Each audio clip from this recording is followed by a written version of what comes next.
Hello everyone, welcome to my channel Gyan Hi करिश्मा में। आज हम अपने खंड आ सामान्य ज्ञान के क्वेश्चंस आगे की करने जा रहे हैं। अगर पिछले क्वेश्चंस आपने नहीं देखे हैं तो डिस्क्रिप्शन में लिंक है, आप जाकर देख सकते हैं। आज हम टोटल 50 क्वेश्चंस कर लेंगे क्योंकि हमें खंड बा पे पहुंचना टाइम बहुत कम रह गया है, पेपर आने वाला है, इसलिए तो हम शुरुआत करते हैं। 21वां क्वेश्चन है हमारा, train to Pakistan burial at sea के लेखक कौन है? नीरज सी चौधरी, खुशवंत सिंह, अमित घोष, मोरारजी देसाई। तो कौन है हमारे इसके लेखक? तो हमारे इसके लेखक हैं खुशवंत सिंह। खुशवंत सिंह एक भारतीय राजनीतिक थे। इन्होंने अपनी इस पुस्तक में वर्ष 1947 में भारत के विभाजन के समय की घटनाओं का उल्लेख किया है। तो अब हम दूसरा क्वेश्चन पढ़ते हैं। 22वां क्वेश्चन हमारा क्या है? अच्छा, इसके जो ऑप्शंस हैं 21वें के, उससे रिलेटेड डाल लेते हैं। जो नीरज सी चौधरी थे, इन्होंने एक जीवनी लिखी थी, स्कॉलर एक्स्ट्रा ऑर्डिनरी, जिसके लिए इनको साहित्य पुरस्कार मिला था।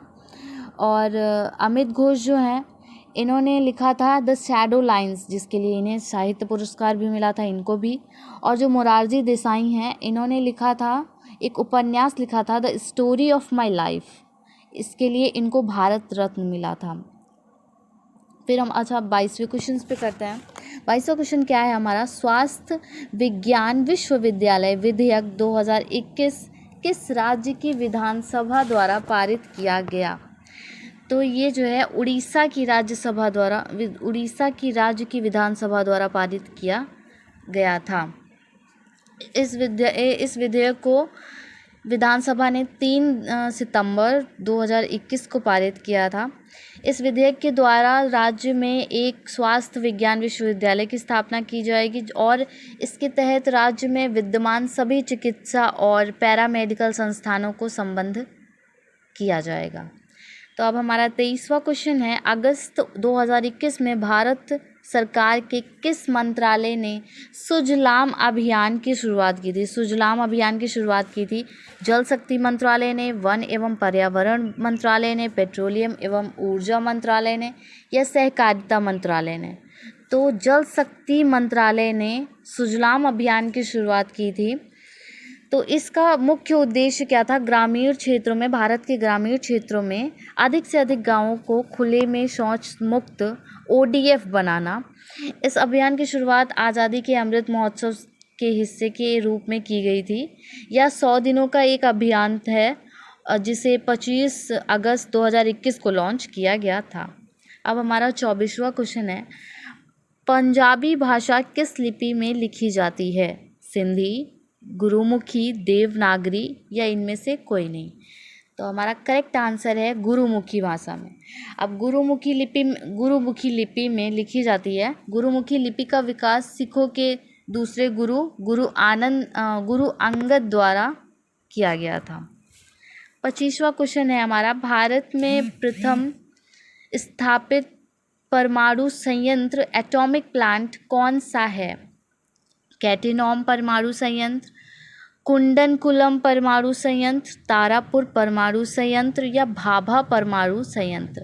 तो हमारा प्रथम स्थापित परमाणु संयंत्र एटॉमिक प्लांट है तारापुर एटॉमिक प्लांट। ये हमारा प्रथम स्थापित परमाणु संयंत्र है, जिसकी स्थापना वर्ष 1969 में की गई थी।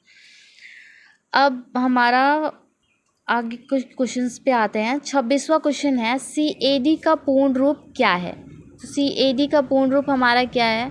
Computer aided design, call all design, cash all daily, computer all design. तो हमारा कौन सा करेक्ट आंसर होगा 26वें में? 26वें में हमारा A ऑप्शन सही होगा, A वाला, कंप्यूटर एडेड डिज़ाइन। तो इसमें 27वां क्वेश्चन है, निम्नलिखित में से किसने तीसरे गोलमेज सम्मेलन में भाग लिया था? महात्मा गांधी, मदन मोहन मालवीय, डॉक्टर भीमराव अंबेडकर, चित्तरंजन दास। किसने तीसरे गोलमेज सम्मेलन में भाग लिया था? तो तीसरा गोलमेज सम्मेलन कब हुआ था? 1932 में हुआ था। और इसमें भाग किसने लिया था? भीमराव अंबेडकर ने भाग लिया था। ठीक है। तीसरे गोलमेज सम्मेलन में कांग्रेस में से किसी ने भाग नहीं लिया था। हालांकि कांग्रेस के प्रतिनिधि के रूप में महात्मा गांधी ने दूसरे गोलमेज सम्मेलन में भाग लिया था। अब निम्न में से कौन सा अनुच्छेद सुमेलित नहीं है? 28वां क्वेश्चन, अनुच्छेद 343 संघ की राजभाषा, अनुच्छेद 351 उच्चतम न्यायालय एवं उच्च न्यायालय की के लिए राजभाषा, अनुच्छेद 345 राज्य की राजभाषा, अनुच्छेद 344 राजभाषा पर संसदीय समिति एवं आयोग। तो इसमें से पहला तो सही है, दूसरा उच्चतम न्यायालय एवं उच्च न्यायालय के लिए राजभाषा, ये गलत है, क्योंकि अनुच्छेद 351 में हिंदी भाषा के विकास के लिए निर्देश दिया गया है आर्टिकल 351 में, और बाकी सब सही हैं। कपास की खेती के लिए उपयुक्त काली मिट्टी को किस अन्य नाम से भी जाना जाता है? बांगर मृदा, सोनार मृदा, रेगुर मृदा, खादर मृदा। तो हम कपास की खेती के लिए जो काली मिट्टी होती है उसका अलग नाम हमारा रेगुर मृदा होता है। ये हमारा 29वां क्वेश्चन हो गया। ये कहाँ पाई जाती है? ज़्यादा से ज़्यादा महाराष्ट्र में रेगुर मिट्टी, काली मिट्टी पाई जाती है, और इसका निर्माण जो होता है वो बेसॉल्ट चट्टानों की टूटने फूटने से होता है। और भारत में यह मिट्टी गुजरात, महाराष्ट्र, मध्य प्रदेश, कर्नाटक, आंध्र प्रदेश और तमिलनाडु के क्षेत्रों में पाई जाती है। 30वां क्वेश्चन है हमारा, उत्तरी भारत के विशाल मैदान गंगा का मैदान एवं ढक्कन पठार का किस पर्वत श्रृंखला द्वारा विभाजन होता है? तो पहला ऑप्शन है हमारा विंध्याचल पर्वत श्रृंखला, सतपुरा पर्वत श्रृंखला, अरावली पर्वत श्रृंखला, अजंता पर्वत श्रृंखला। तो किसके द्वारा इसका विभाजन होता है? तो विंध्याचल पर्वत श्रृंखला द्वारा इसका विभाजन होता है। विशाल उत्तरी भारत की विशाल मैदान और ढक्कन पठार का। फिर हमारा आता है, भारत का एकमात्र सक्रिय ज्वालामुखी निम्नलिखित में से किस स्थान पर स्थित है?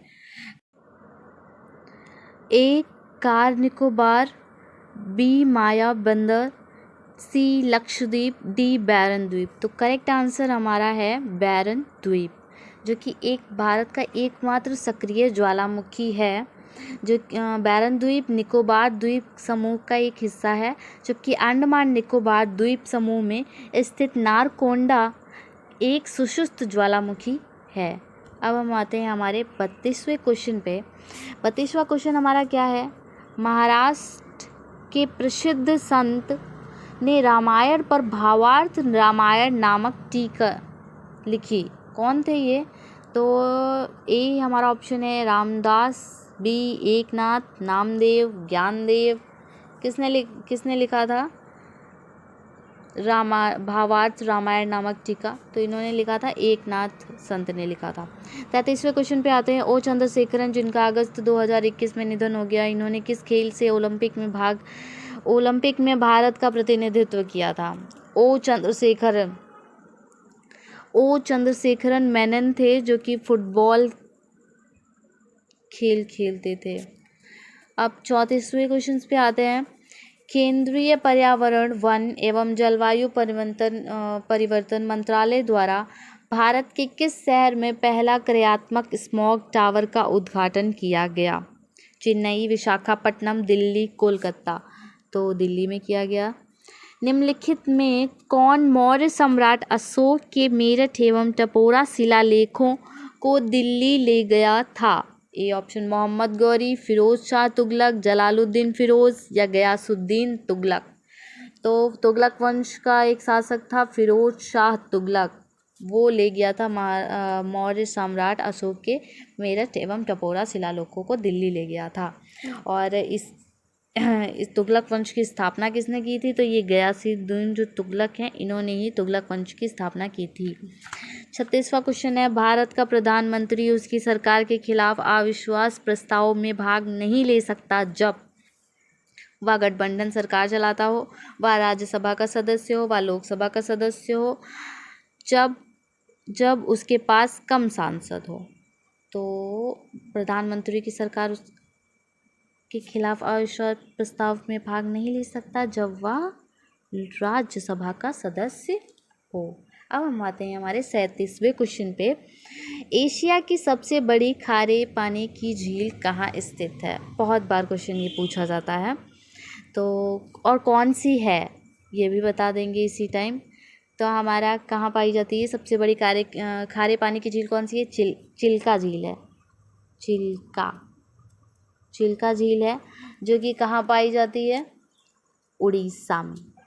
और ये एक लैगून झील है ना, और यह भारत की सबसे बड़ी तटीय झील है। इसकी लंबाई 65 किलोमीटर है। 38वें क्वेश्चन पे आते हैं। है के बिरला फाउंडेशन, बी साहित्य कला एकेडमी, सी अजीज प्रेमजी फाउंडेशन, डी संस्कृति मंत्रालय। तो वाजपेयी पुरस्कार के बिरला फाउंडेशन के द्वारा दिया जाता है। 39 क्वेश्चन पे आते हैं। हॉर्नबिल त्यौहार किस राज्य में मनाया जाता है? तो हॉर्नबिल त्यौहार नागालैंड में मनाया जाता है। और यह प्रतिवर्ष 1 से 10 दिसंबर के बीच मनाया जाता है। हॉर्नबिल पक्षी नागालैंड का एक राजकीय पक्षी है और यह इसके संरक्षण का प्रतीक है यह त्यौहार। अब हम और भी राज्यों के बारे में जो 3 दिए हुए हैं इनके बारे में भी जान लेते हैं कि इनके कौन कौन से प्रमुख त्यौहार हैं।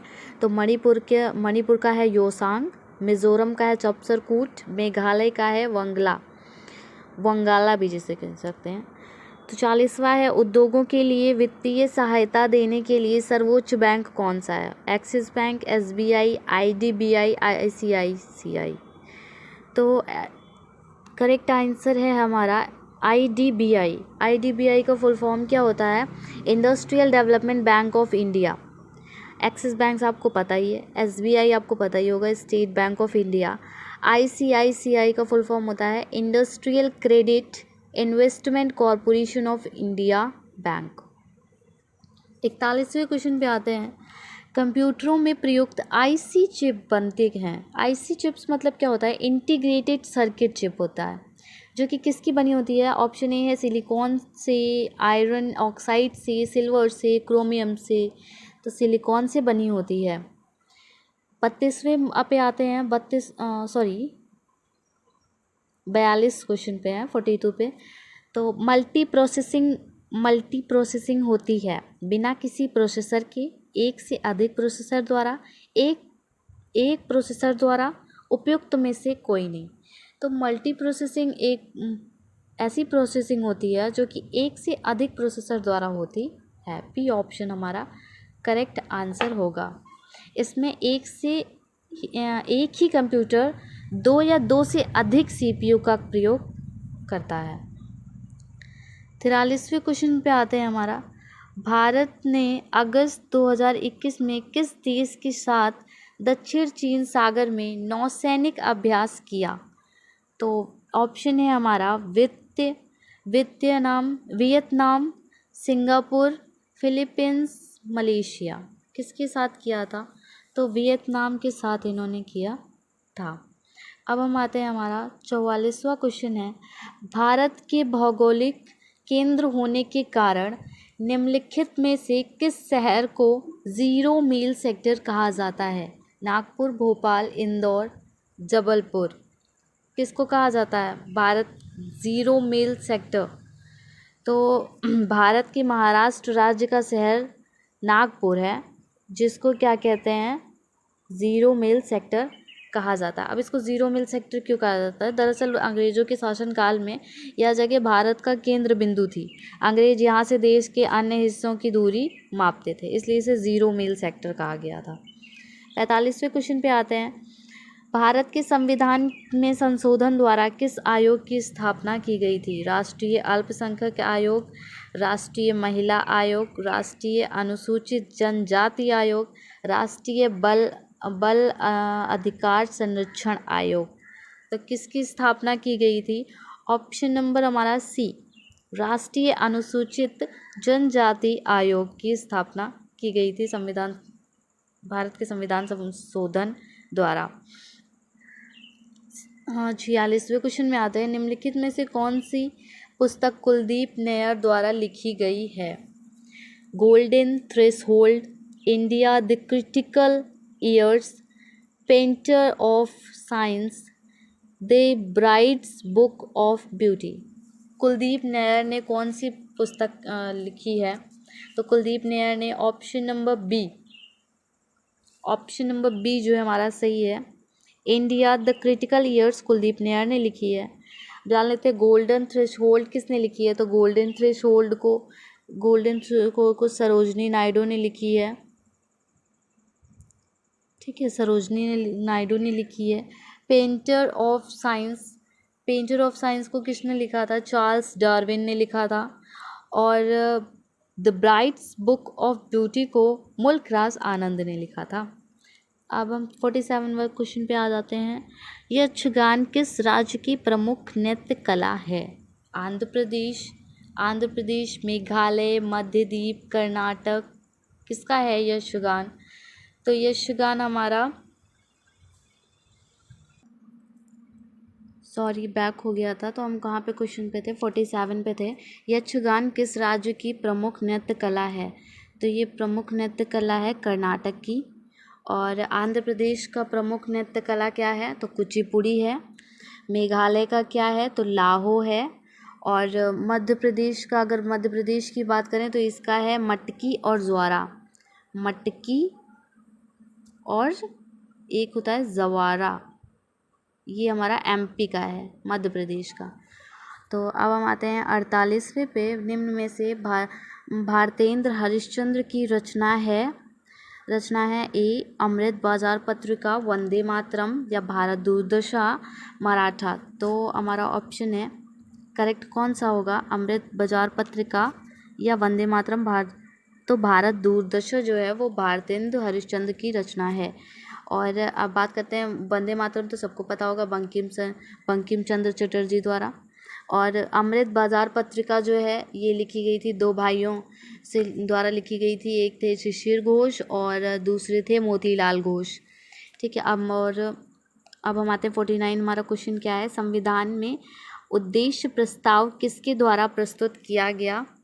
महात्मा गांधी, रविन्द्रनाथ टैगोर, जवाहरलाल नेहरू या बीजी तिलक।